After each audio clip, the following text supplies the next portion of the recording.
me today. Hi Joe, thank you for asking me. So let's start off by talking about what head of content means at Mindshare. Head of content at Mindshare is an amazingly unique role. So you're working in a whole agency of people from a very different background to my own, and what's been lovely about it is trying to help people shape our output, our creative output, so that it is as slick as anything that a creative agency can bring forward. So we are interested in all sorts of branded content, whether that takes place in form of video, short films, sometimes above-the-line ads now, but the majority is the storytelling. Wherever our brands want to tell stories, we want to help them tell them better. They don't come to a media agency and expect that sort of level of expertise here, so it's quite nice to surprise them that we have that in-house expertise. And there are a few of us now who are all gearing towards the same thing, is that their creative output is as good as our media. Okay. And how important do you think content is in a media agency?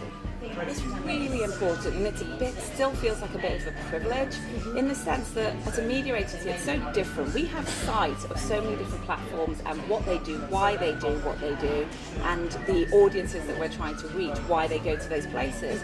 If we were at different agencies, we would just have to say, right, it's got to be an ad, it's got to be a 30-second ad, or it's got to just be something in their Facebook page. We can look at the whole gamut and say to ourselves, right, what best suits this client's needs?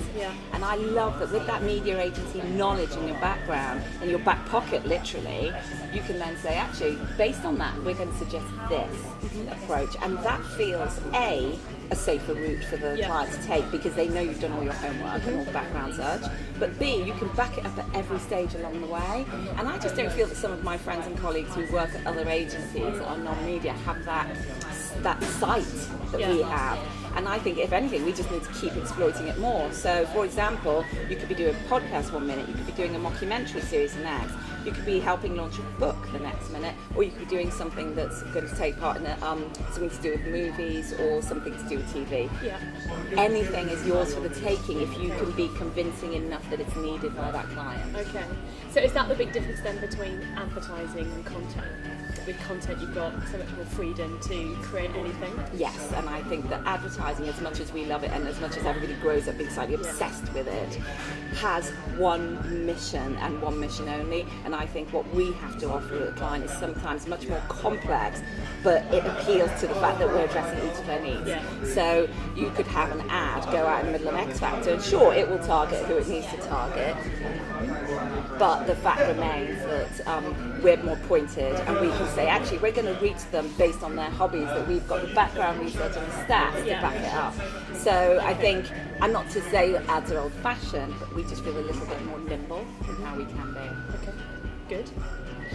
And in your 3.5 years here, what's been the work that you're most proud of? Wow. Can I choose a few more than just one? Yeah. Okay. I think we did a lot of work for M&S that I'm terribly proud of, because M&S is a brand all of us grew up with, and so there is this thrill that never goes away to be able to do something and see their logo on it. And so with M&S we did a couple of runs of Hello You, which was very much about getting under the skin of women over 30 and trying to get them to reconsider M&S ladies wear as something that they would go for. We really did well, broke through with that. We gave M&S a different tone of voice and a different way of speaking to women that they never had before, and I'm terribly proud of that. And it actually did lead to selling out all of the clothes that we ever featured in any of the videos. Amazing. So it was actually not just indulgent, but worked, connected, made women feel that the brand was relevant for them again, and then they also bought off the back of it. I'm also very proud of the mockumentary series that we commissioned using Channel 4 and BBC writers, which has gone out for Crown Plaza. And again, totally unexpected approach to content, but using all the insights of the media agency that we were able to gather about what people feel about travelling with work, and the upsides of it, the downsides of it, but all done through a humorous lens. And I think it was a very, very ambitious project. I'm terribly proud of that. And it won an award, didn't it? And which is actually was collected late last night in New York. And then finally we've got, I can't give the full details, but we've got a very exciting project coming up with the National Trust. And it's an unusual collaboration, but an amazing collaboration. And it's going to be running all summer and going live in September.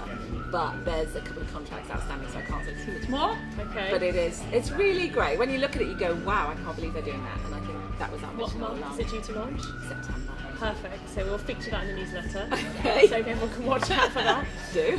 So my final question for you is about brand demand. It's a bit of a theme. I'm talking about this in a lot of my newsletters at the moment, and we are very well known as a brand agency. We're very strong at creating brand messages, brand media, but we also have a lot of clients that are targeting us on driving demand or performance metrics.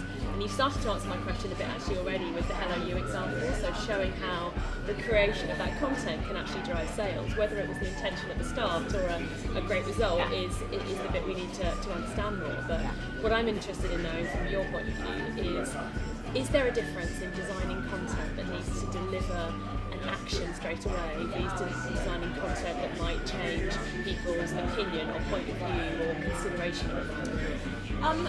Yes, there is. There is a difference, and I think it's a bit of a discipline. You can no longer have the privilege of commissioning content to just do one thing.